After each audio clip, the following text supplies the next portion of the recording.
Good evening, everyone. Today's class will be on anisocoria. I'm Pranav Patil. I'm a first year primary DNB student. The moderator for today's class is Dr. Smita Praveen ma'am.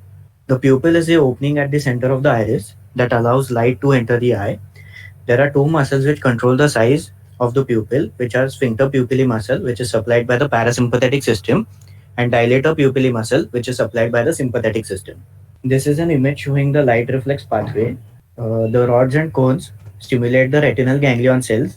There has been a new subset of retinal ganglion cells which has been recently discovered.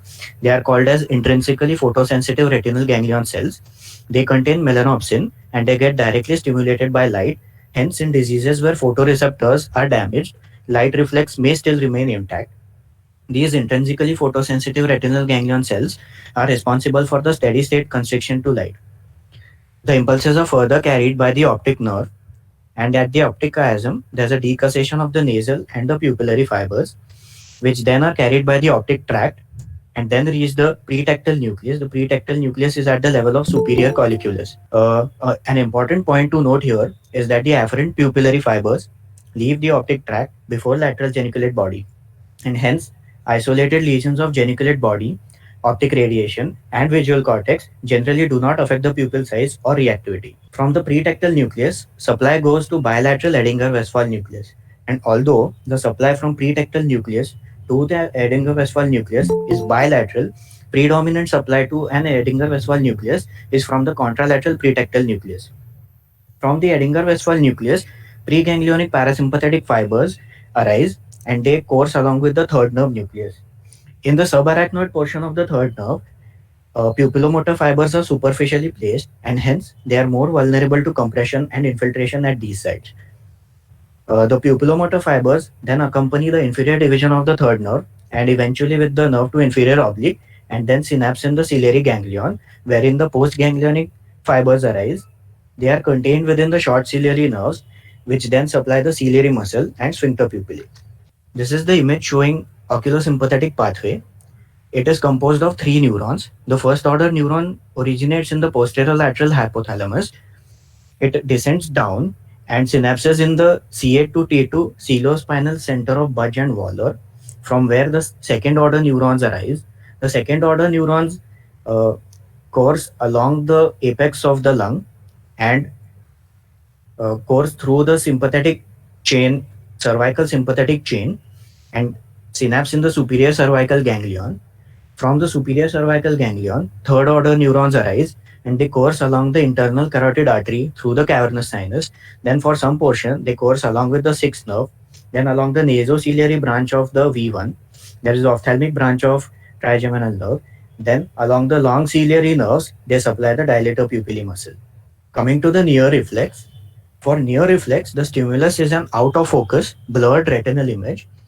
This stimulus is carried by the optic nerve to primary visual cortex.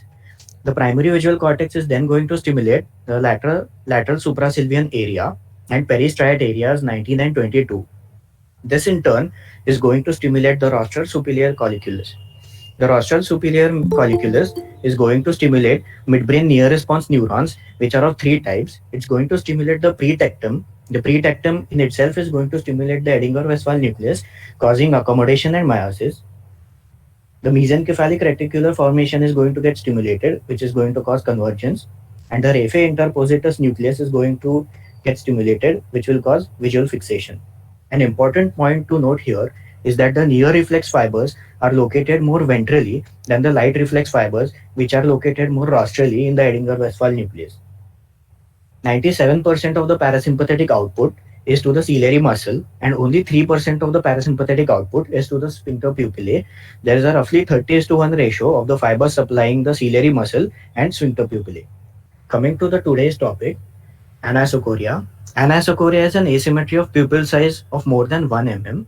Anisocoria can be caused due to constriction of pupil on one side, which can be as a result of damage to the sympathetic pathway fibers, or it can be dilation of the pupil on one side, which can result as an involvement of the parasympathetic or oculomotor fibers. Anisocoria. Anisocoria is a disease of efferent system and not the afferent system. Coming to Okay, just 1 minute there, just 1 minute there. Maitri, what is the normal size of a pupil? Ma'am, it's about 3 to 4 mm. Yeah, it's about 2 to 4 mm in photopic conditions. What about scotopic conditions?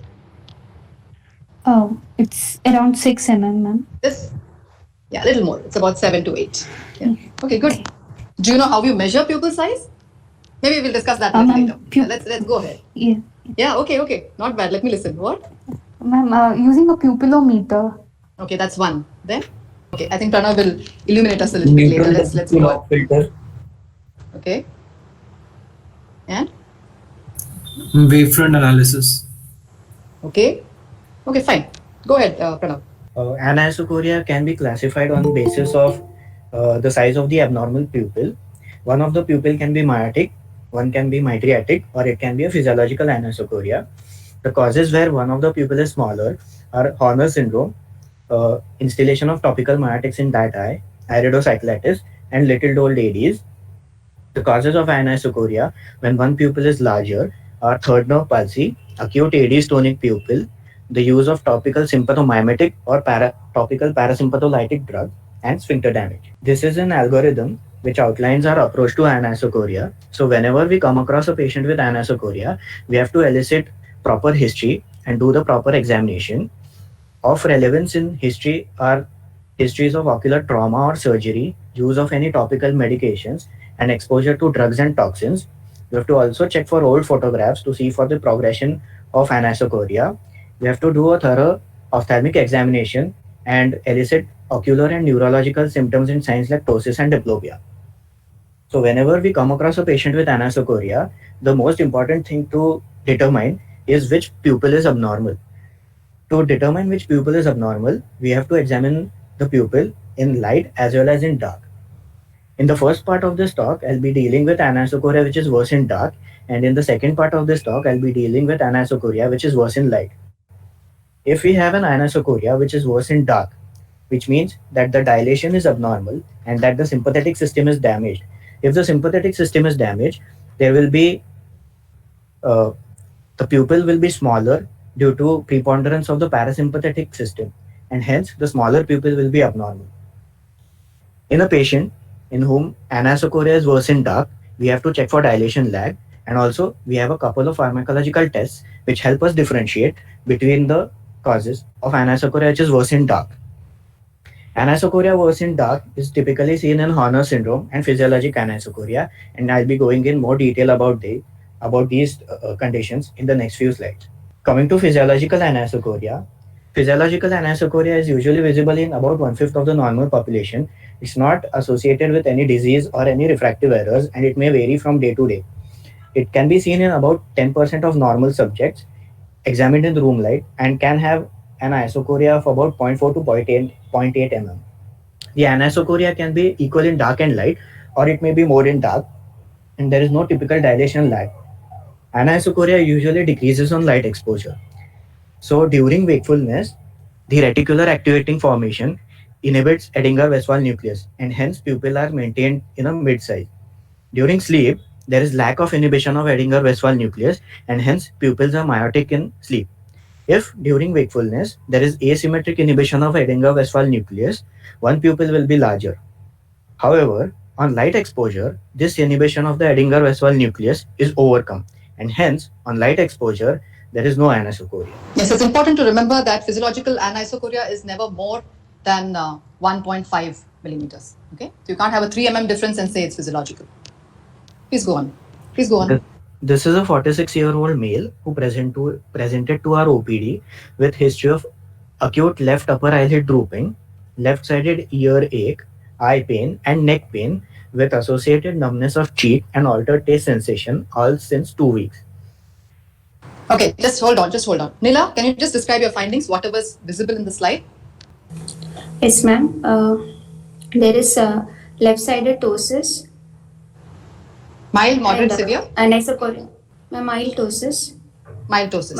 Okay. Mild ptosis. Anisocoria in the anisocoria. Yes. Which eye seems to be abnormal here? Ma'am. Which eye is the smaller pupil? Left eye, ma'am. Left eye. Okay, so do you know conditions which have ptosis and anisocoria?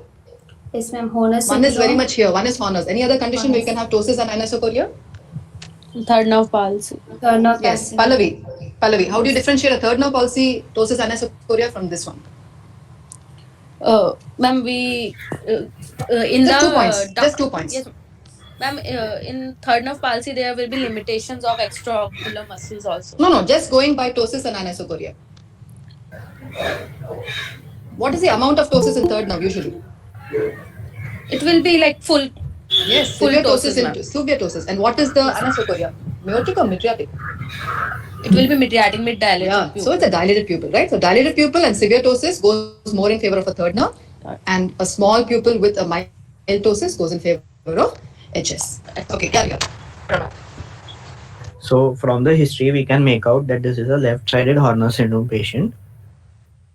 Horner syndrome anisocoria is usually noticed by the patient or others, and it is usually not associated with any visual loss. The involved side is going to have a myotic pupil with a normal light and a normal neoreflex. The anisocoria is typically worse in dark. There is a pathognomic sign in Horner syndrome which is seen, which is known as pupillary dilation lag. There is Can minimal- anybody explain what is pupillary dilation? What is dilation lag? Sorry, Yes, ma'am. we've heard. What is dilation lag? Usually, dilation is caused by constriction of the dilator pupilla and relaxation of sphincter pupillae, ma'am. In this, Okay. the constriction of dilator pupillae won't be there, but sphincter pupillae will relax, but it will take some time, so there will be dilation lag. So how do you demonstrate it clinically? In dim illumination, we will shine light, ma'am. Okay. After See, you measure the amount of anisocoria once you switch off the light, 5 seconds 5 after switching off the seconds light, and 15 seconds later. Okay. So the anisocoria is much more obvious at 5 seconds than at 15 seconds, because at 15 seconds, even the Horner's has dilated a little more. Okay. So the lag in dilation is called dilation lag. It's almost pathognomic for HS. Yes. What does Pranav mean when he keeps on saying anisocoria is worse in the dark? Anisocoria worse in the dark means the difference between the size of pupils Difference between. is more obvious in the dark. That's all. Okay? Fine. Next, carry on. There is minimal ptosis of the upper lid. There is also inverse or upside down ptosis of the lower lid. Apparent enophthalmos. There is anhidrosis of the ipsilateral side. Conjunctival injection and transient ocular hypotony on the side which is involved. And there can be iris heterochromia in congenital cases. Can someone explain why it is called apparent enophthalmos and not enophthalmos? Ma'am, that is because the enophthalmos is not a true enophthalmos, and it's mainly Okay. because of the mild ptosis that is happening. Okay? But that is Ptosis only are ptosis, no? Yes, No, ma'am, it's a combination of compared- ptosis and inverse ptosis, both upper lid Yes. and lower lid. What Yes. causes the ptosis of the upper lid? The Muller muscle. What Muller causes muscle, the ptosis of the lower lid? the capsulopalpable. Yeah, the lower lid retractors. They don't really have any Yes, name. Okay? So because though both the upper lid and the lower lid are ptotic, it appears to be apparently enophthalmic. Okay. Pranav, would you like to elaborate on anhidrosis, or do you have a different slide for that? Yes, ma'am. No, ma'am. Okay, wait Anhidrosis, then. Yeah. Go ahead. anhidrosis is due to involvement of the sweat fibers. The sweat fibers are usually accompanied by the external carotid artery. Only the terminal fibers which supply the forehead accompany the internal carotid artery. So, in first and second order Horner syndrome lesions, the sweating over the entire half of the face is lost, whereas in third order Horner syndrome, which travels with the internal carotid artery, only the fibers which supply the forehead are affected, and hence anhidrosis is seen only on the side of the affected forehead, but the rest of the face is spared. Conjunctival injection and transient ocular hypotony are also due to the loss of vasomotor control. Iris heterochromia is seen in congenital Horner syndrome because iris melanocytes need oculosympathetic input during development, and this can occur in the first 2 years of life. Yes. Actually, the classic triad of Horner syndrome is ptosis, meiosis, and anhidrosis, which could be either facial or body anhidrosis. But about 1/3 of Horner syndrome have only partial Horner syndrome because they do not have the anhidrosis part. So ptosis and meiosis are far more important to keep in mind. Anhidrosis will not be there in partial Horner's because the external carotid artery system is fine. In this image, we can see that the first image depicts the situation in light. As we can see that the degree of anisocoria is quite minimal in this. In the second image, which is in dark, the anisocoria is greater in dark. The right pupil is smaller and the left pupil is larger. As the anisocoria is greater in dark, the smaller pupil is abnormal one. Hence dilation is the problem and smaller pupil is the abnormal one. So we have two differentials at this point. One is physiological anisocoria and one is Horner syndrome. So to differentiate both, we have instilled cocaine in both eyes. On installation of cocaine, as we can see, both the pupils have dilated. The mechanism of action of cocaine is that it inhibits the uptake of norepinephrine. So what do you think this is? Is this a Horner syndrome or is this physiological? Ma'am, this appears to be a physiological. Why do you say that? You're right, it's physiological. Why is it not Horner's? Ma'am, because post Horner's, like after cocaine, the small people does not dilate. Here both. Yes, a Horner syndrome will not respond to cocaine, right? In Horner syndrome, basically norepinephrine is not released at the neuromuscular junction because of damage to the fibers, and hence cocaine, which inhibits the uptake of norepinephrine, cannot really act because there is no norepinephrine released in the first place, and hence in Horner syndrome, cocaine is not going to help dilate the pupil, whereas a normal pupil will dilate. Coming to the etiology of Horner syndrome, so Horner syndrome can be divided into central Horner syndrome, preganglionic Horner syndrome, and a postganglionic Horner syndrome. Central Horner syndrome is due to the involvement of the first order neurons. It's usually associated with brainstem disorders, cervical spinal cord lesions, syringomyelia, and diabetic autonomic neuropathies. It has associated brainstem and spinal cord signs and symptoms. Brainstem signs and symptoms include ataxia, diplopia, nystagmus, hoarseness of the voice, and dysphagia, which point to involvement of the other cranial nerve nuclei. Spinal cord signs include sensory, motor, and bowel bladder disturbances. The most common central Horner syndrome cause is a lateral medullary syndrome. It is also known as a Wallenberg syndrome. Wallenberg syndrome is usually due to involvement of the vertebral arteries or the posterior inferior cerebellar arteries. Wallenberg syndrome has a Wallenberg triad, which includes Horner syndrome, ipsilateral ataxia due to involvement of the inferior cerebellar peduncle, and contralateral hypoesthesia. This is due to involvement of the ascending spinothalamic tract. In Wallenberg syndrome, on MRI, we can see a wedge-shaped defect in the lateral medulla. Coming to preganglionic Horner syndrome, which is due to the involvement of second-order neurons, it can be due to Pancoast tumors, which is a tumor of the lung apex, carotid and aortic artery aneurysms and dissections, thoracic spinal cord lesions. They usually have a history of arm pain or neck pain. They have a history of trauma or catheterization of the neck or any surgery which has to do with the ribs. Third order neuron involvement in Horner syndrome is called a postganglionic Horner syndrome. Classically, it is seen in an internal carotid artery dissection. It can be seen in nasopharyngeal tumors, cavernous sinus masses, and otitis media. They usually have an ipsilateral facial pain or headache. As I discussed earlier in the case which I showed in the first slide, it was an acute painful Horner syndrome. So in an acute painful Horner syndrome, it is a carotid artery or a internal carotid artery dissection unless proven otherwise, and hence emergent MR angiography or conventional angiography is needed. In congenital Horner syndrome or acquired Horner syndrome in childhood, the most common cause of congenital Horner syndrome is birth trauma due to use of forceps or shoulder dystocia or limb. No, 1 second. Are your slides stuck or is it stuck for me? No, ma'am, I have not shifted You're not moved? the slide. Okay, fine. Sorry.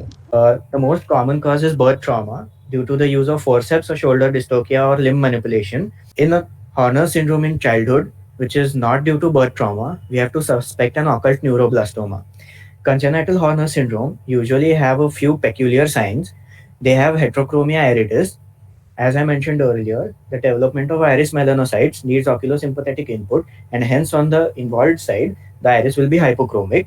If the patient has curly hair and Horner syndrome, on the affected side, the hair will be limp and lank because the hair bulb also needs oculosympathetic input to develop. In congenital Horner syndrome, there is hemifacial flushing. On the affected side, there is no flushing. This is because on crying or on emotional states, the circulating catecholamines have increased.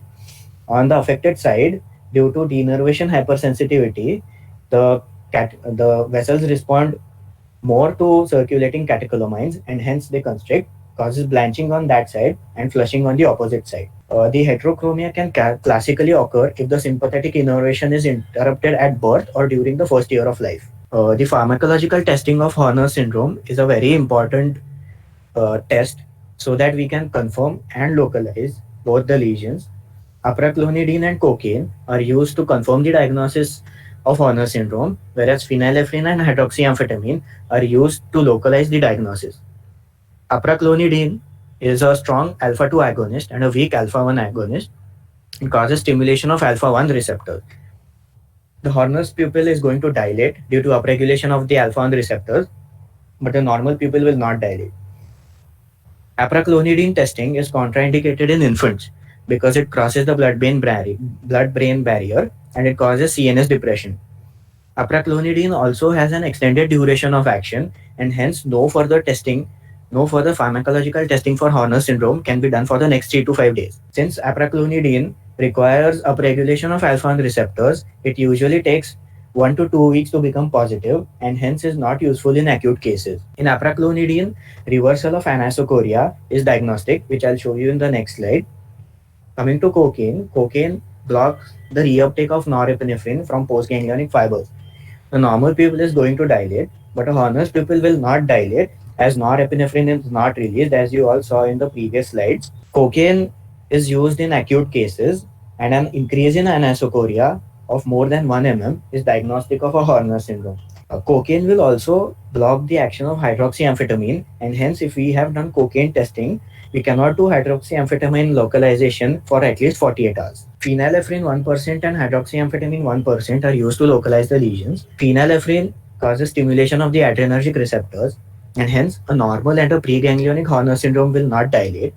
However, a postganglionic Horner syndrome will dilate because it has a denervation supersensitivity. Hydroxyamphetamine 1% increases the release of norepinephrine from postganglionic nerve fibers, and hence a normal and a preganglionic Horner syndrome will dilate, whereas due to damage of the postganglionic fibers at the neuromuscular junction, a postganglionic Horner syndrome is not going to release norepinephrine, and hence postganglionic Horner syndrome will not dilate with response to hydroxyamphetamine. Yeah, all postgraduates need to commit this slide to memory, okay? The pharmacological testing.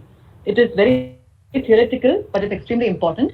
Even though we don't do many of these pharmacological tests in our country, still the diagnostic testing would be imaging, but you need to know these mechanisms, okay? So just memorize this slide.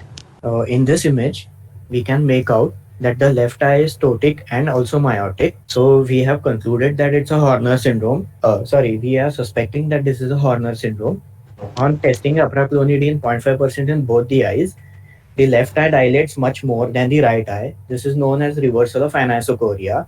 This is due to the denervation hypersensitivity in the left eye, and hence we can safely diagnose this as a left Horner syndrome. What else can you see other than the dilatation of the left eye? Is there anything else that's obvious in the left eye? Improvement Pranav? of doses. Elevation of Yeah. the Yes, there is a mild retraction. That also is a side effect of apraclonidine. In this image, we can see that the right eye is ptotic and also myotic. So we are suspecting a Horner syndrome in this patient of the right side. To confirm the diagnosis, we'll do 10% cocaine testing. We'll instill cocaine in both the eyes. On installation of cocaine, as we can see here, the right eye has not dilated, whereas the left eye has dilated much more.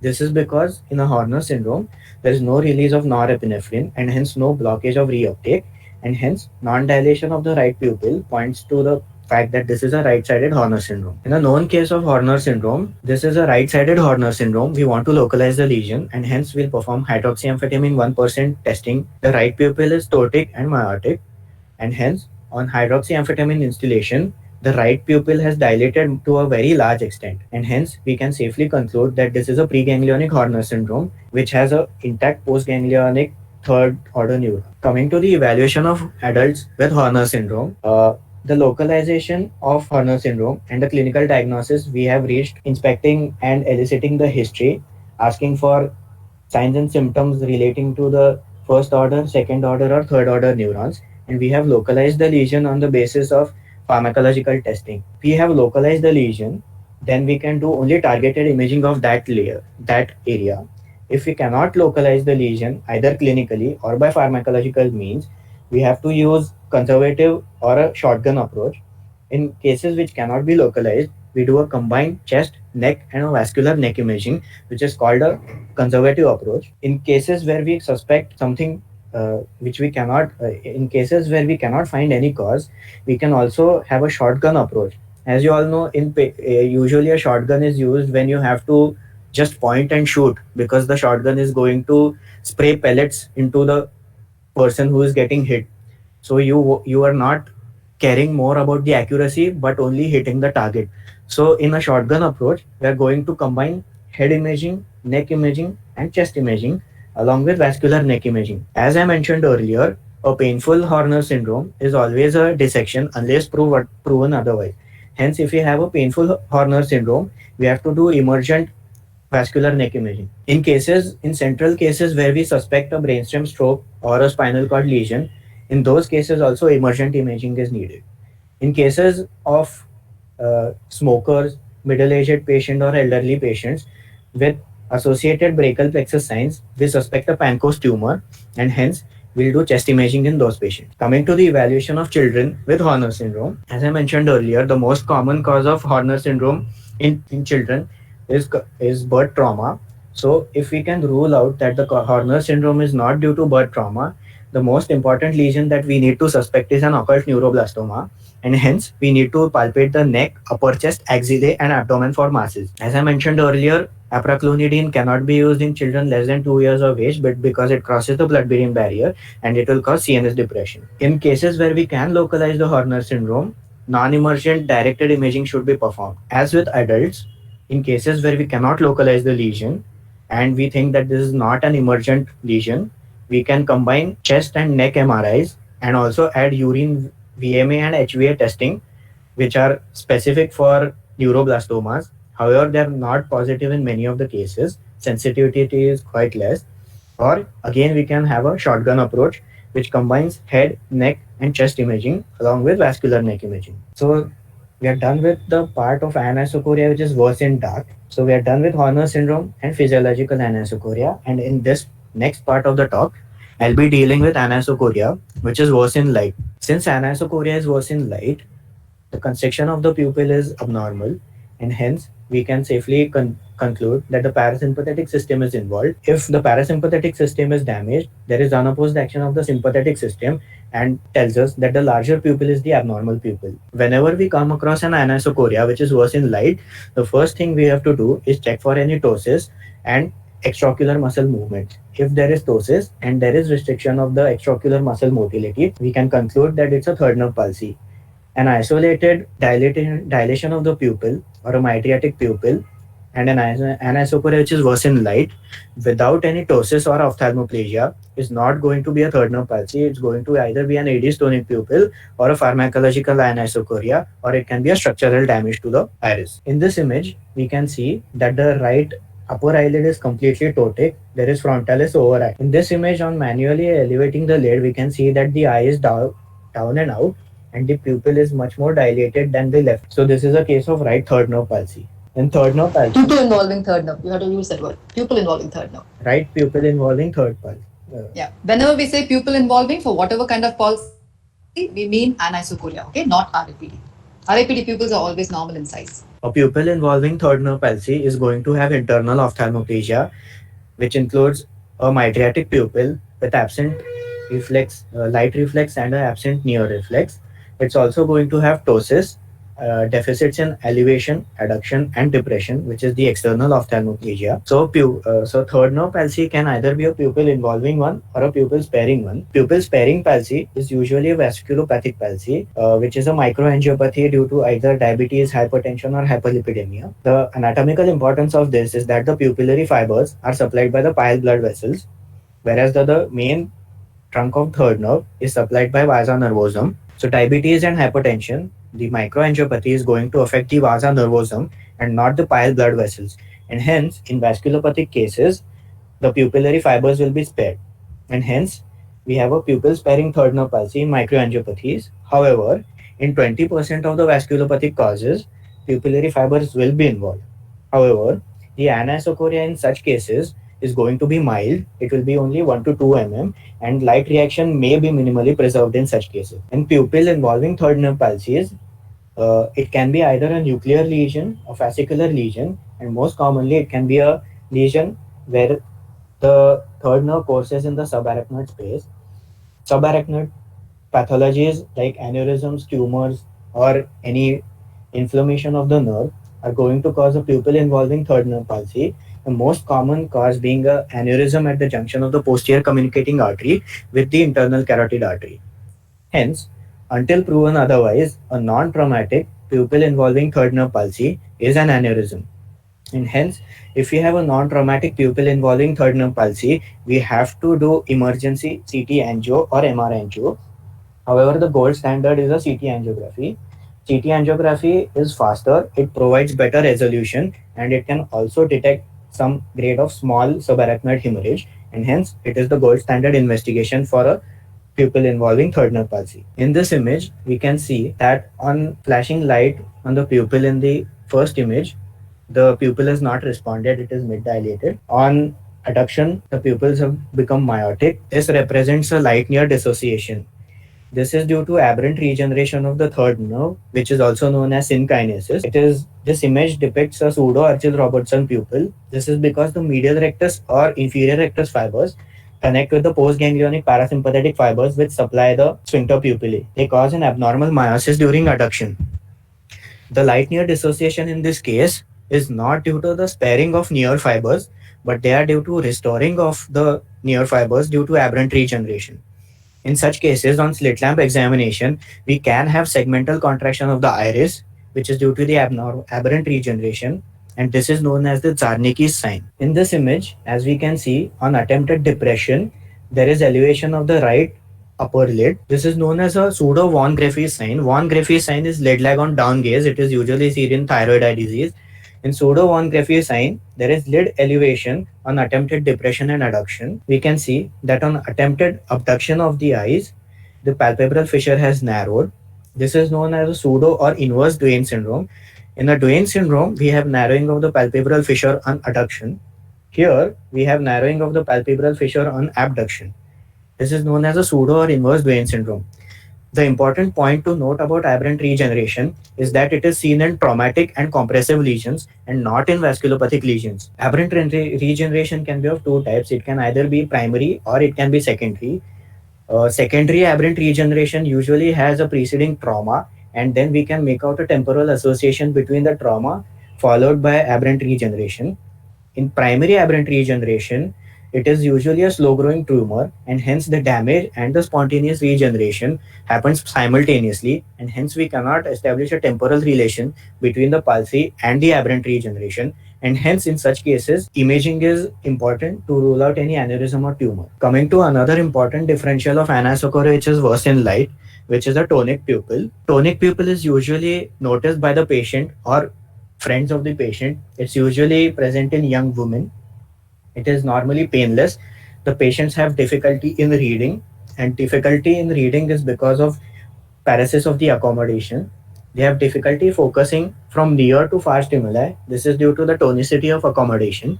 The patient is going to have photophobia due to paresis of the pupil. The main pathophysiology in tonic pupil is that there is damage to the ciliary ganglion and postganglionic parasympathetic short ciliary nerves, but there can be partial preservation. Hence, on slit lamp examination, we can see a sectoral palsy with vermiform movements. Initially, in tonic pupil, the pupil is large. However, later it becomes myotic, and it's known as a little dolled AD. In cases of tonic pupil, the light near dissociation is due to aberrant regeneration, and also the fact that there's a 30:1 ratio of the fibers supplying the accommodation and the light reflex. Just one second. What is light near dissociation? Ma'am, light near dissociation is that the light in the light reflex shows meiosis, where light reflex Light does reflex not show always shows meiosis. meiosis. So, yeah. But Don't say the like that. near Just say there is reflex poor would show or no meiosis. light reflex. Don't say Yes, meiosis, ma'am. meiosis and all that. So there's poor Okay. or absent light reflex, but near response is intact. The pupil does Intact, yes, constrict ma'am. in near response. Okay. Yes, ma'am. Do you test near response with a torch or do you test it with a target, like a finger Target, or a ma'am. pencil? Finger, Yes. Why? ma'am. Why not with a Ma'am, torch? because it starts with the blurring of means the near reflex. The No, because light stimulus reflex actually can play in this thing role here. Okay. The Ah, pupil may be okay. responding to the light itself, not to the object. The light near dissociation in tonic pupil can be either of two facts. It can either be due to partial sparing of the accommodative fibers, since 97% of the fibers supply accommodation. So if we have a damage to the ciliary ganglion, it is going to completely damage the 3% fibers which supply the light reflex. However, some amount of fibers which supply the accommodation can be retained, and hence we can have a light near dissociation. And those fibers, those accommodation fibers, then have aberrant regenerating connections to the fibers which supply the pupil, and hence we can have a light near dissociation due to that as well. These patients can have depressed corneal sensation because the corneal sensations travel to the ciliary ganglion by the afferent sensory route of the ciliary ganglion, and hence if the ciliary ganglion itself is damaged, we can have depressed corneal sensitivity. Denervation sensitivity in tonic pupil can be demonstrated by pupillary constriction following instillation of dilute pilocarpine. In this image, we can see that the right pupil is larger than the left pupil, and on instillation of pilocarpine, the right pupil has become much more myotic than the left pupil, and hence we conclude that this is a positive pilocarpine test for AD's tonic pupil. Pranav, what is the normal percentage of OPD pilo that we use? 1%, ma'am. 1 or 2%, okay? 0.5, 1 and 2%. So always when you make a diluted pilo for 0.125, you should always see what kind of percentage you're going to be diluting. Do you put it in one eye or both eyes? Both eyes, ma'am. You should ideally put it in both eyes. Very good. Because the tonic pupil should become smaller than the normal pupil. Normal pupil should not react. Okay, carry on. This dilute pilocarpine test should be performed in dark. It is said that a larger pupil is by in itself much more reactive to dilute pilocarpine than a smaller pupil. In dark, we are inducing dilation of the other pupil as well, and hence we are reducing that confounding factor in a tonic AD's pupil, and hence in dark we can actually appreciate that the right pupil has constricted much more than the left pupil. Hence it is important to do the dilute pilocarpine test in dark as it has been done in this photo. Tonic pupil can be caused by various diseases, the most important being a AD syndrome or a Holmes AD syndrome, which is associated absent deep tendon reflexes in addition to a tonic pupil. This is due to the concurrent involvement of ciliary and also dorsal root ganglia. A few local ocular diseases affecting the ciliary ganglion or short ciliary nerves like trauma, sarcoidosis, varicella infections, ischemia due to giant cell arteritis or strabismus surgery, orbital tumors, and more recently panretinal photocoagulation. Tonic pupil can also be seen in cases where there is autonomic dysfunction like neurosyphilis, diabetes, and familial dysautonomias like Scheidegger and Riley-Day syndromes, and it can as well be idiopathic. The evaluation of tonic pupil. Whenever we see a tonic pupil, we have to check for deep tendon reflexes to rule out a Holmes AD syndrome. We have to check for extraocular muscle to rule out another differential, which is a third nerve palsy. We have to do the orbital examination for orbital tumors and ask relevant history regarding panretinal photocoagulation in patients who are diabetic. As I mentioned earlier, neurosyphilis is going to cause autonomic neuropathies and hence going to cause a tonic pupil as well. So we have to do a neurosyphilis workup, that is a FTABS and Treponema pallidum hemagglutinin assay. In elderly patients, sometimes giant cell arteritis can cause a tonic pupil, and hence in rare cases we can do an ESR and CRP levels to check for giant cell arteritis. However, in most cases of tonic pupil, lab workup is not indicated as usually they have a benign cause. In some patients who are extremely symptomatic with accommodative insufficiency, we can give a refractive correction for near and also give dilute pilocarpine. And some patients who have photophobia can be prescribed darkened lenses. So many times they say reactivation of a viral infection could be the cause of a tonic pupil. We really don't know what causes a tonic pupil. So do ask for history of measles and chickenpox in our country. Almost all of us have had it at some time in childhood.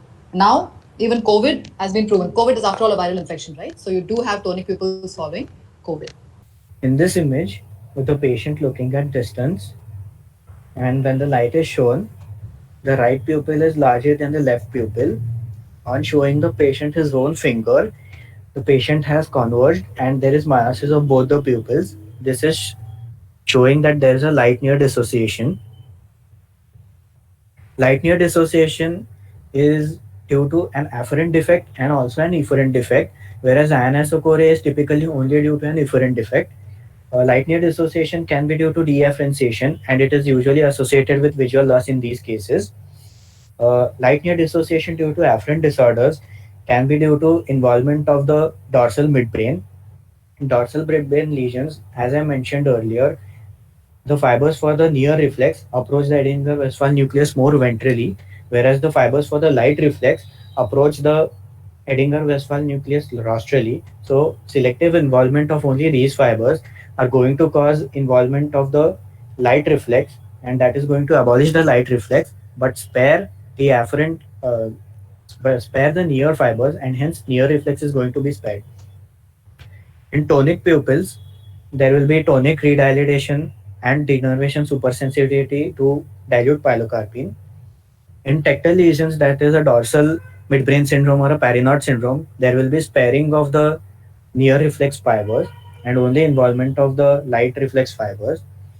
In Argyll-Robertson pupil, which is due to neurosyphilis, there is periaqueductal inflammation, and this typically involves only the rostral part of the Edinger-Westphal nucleus, and hence light fibers are involved, but the near fibers which approach ventrally are spared. In aberrant regeneration of third nerve, there is meiosis during adduction. This meiosis is due to aberrant regeneration of the fibers involving medial rectus and those supplying the pupil. In diabetes, it can either be due to a tonic pupil or it can be due to light near dissociation, can be due to aberrant regeneration. So that is the end of my talk, and these are my references. Excellent effort, Pranav. I really enjoyed it. You went over and above what was required for this class. Congratulations. Thank you, ma'am. So to find out if all of you were listening, we're putting up one case for you, okay? Come on, put up the slide.